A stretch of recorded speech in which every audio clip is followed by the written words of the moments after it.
Good day, students. I am Dr. Rachna Mathur. I will teach MA Final the poetry Andrea del Sarto by Robert Browning. Andrea del Sarto is a wonderful art poem on the historical facts as recorded by Vasari in his life of Andrea del Sarto. I have already shared the material with you students, so please open the material. It is one of Browning's finest dramatic monologue, perhaps his finest. Like Fra Lippo, it presents a study of the mind of an artist. You will have to remember, this is important, that it is a study of the mind of an artist, but it offers a great contrast in tone to that poem. It is perhaps Browning's finest piece of presentation of dramatic atmosphere.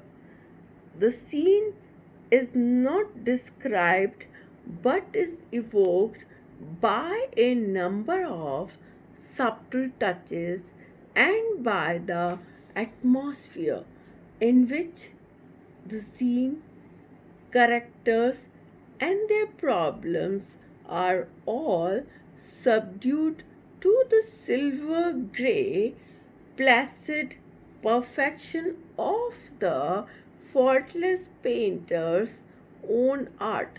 So, again, remember this is important, silver grey. This is very important that the atmosphere is silver grey. Now I will give you introduction to Andrea del Sarto. Andrea del Sarto, as he was a historical character, so before studying the poetry, we should know something about Andrea del Sarto. Andrea del Sarto Andrea del Sarto was a Florentine of early 16th century. Owing to his technical mastery, he was known as the perfect or faultless painter. He married Lucrezia, whom he loved all his life for her beauty.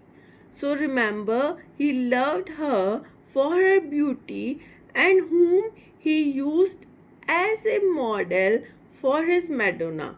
So she was a model for his painting of Madonna and other paintings also.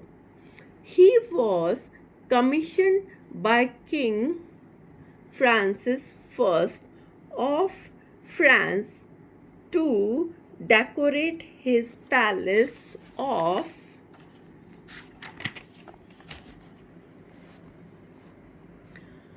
Fontainebleau, but Lucrezia felt tired of the French court and insisted on the return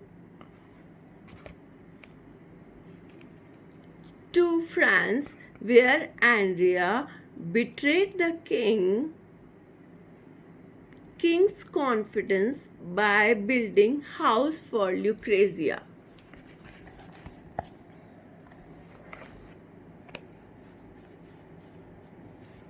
With the money he had been given for the purchase of pictures, Lucrezia admired his art for its commercial value, but was indifferent to his love. So, Lucrezia, she wanted only money. She was unfaithful and finally left him. So she was unfaithful and finally left him. In poverty and disgrace, he died of plague. So you have to remember that he died of plague in poverty and disgrace. This is how Andrea del Sarto's art has been described by a biographer. Had this master possessed a somewhat bolder and more elevated mind, had he been as much distinguished for higher qualifications as he was for genius and depth of judgment in the art he practiced, he would beyond all doubt have been without an equal. But there was a certain timidity of mind. This is important.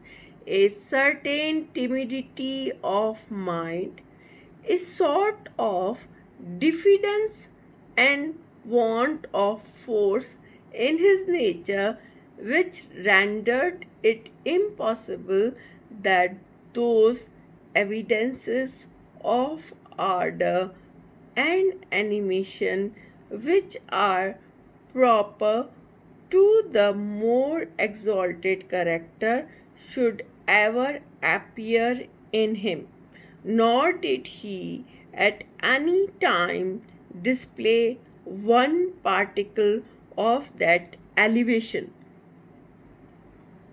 which would have rendered him a truly divine painter. So he was truly divine painter. Browning saw a portrait of Andrea and Lucrezia, which was painted by Andrea himself and which hung in the Pitti Palace at Florence. He was motivated to write this poem. The poem first appeared in Browning's Man and Women, volume 2. So again it is important. Browning's Man and Women, volume 2. Despite his artistic mastery, Andrea showed a certain listlessness. So this is important. Listlessness of character. As Browning portrays him, Andrea was content to exploit his technical excellence, but he recognized that the striving of other painters to overcome their imperfections entitled them to a higher place than he could claim.